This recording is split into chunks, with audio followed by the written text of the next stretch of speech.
rolling. Yes. What did you ask?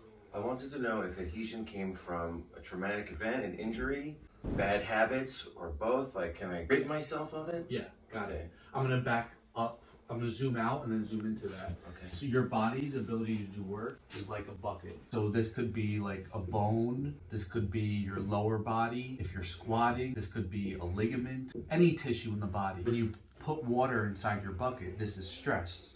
And when the water fits inside the bucket, you don't feel anything and you get shit done. But if you put too much water, too much stress inside your bucket, and then you spill out here, this is where you have pain, which is also overload.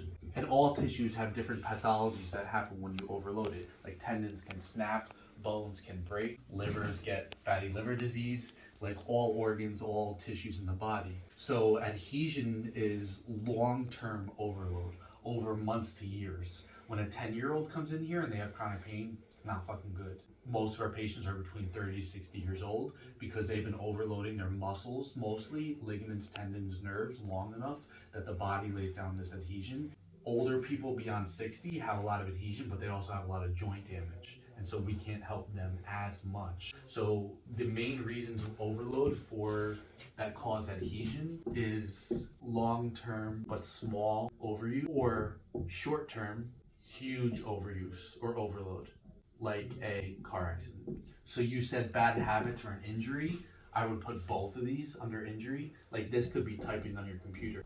From my neck and my forearm, this is an injury. A car accident injury. The bad habit just causes you to put excessive stress on your body. So if I'm typing like this, you're gonna overload your neck faster because you're not upright and your muscles aren't strong to put minimal stress on it. Does that make sense? So you're telling me that a bad habit is kind of like a long-term injury? Yes. Yeah, most people with bad habits don't develop something in the short term. Unless they're like squatting heavy and they just have shitty form, then it could be something very abrupt.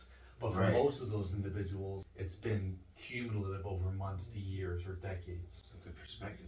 Does that make sense to you? Yeah, because it doesn't, as long as there's an overabundance of stress, whether it happens in an instant or over time, Yes. the same result comes. Yes. Which is why it's so important to first stay adhesion free, to stay as strong as possible, and also just to move your body in a lot of different ways, because that keeps you healthy and it also keeps the water minimalized inside the bucket. So we always have this buffer capacity of space. So if I'm strong and I get into a car accident, I'm not going to be as screwed as somebody who doesn't take good care of their body and their bucket's already almost overflowed. Thank you. Thank you. That was good.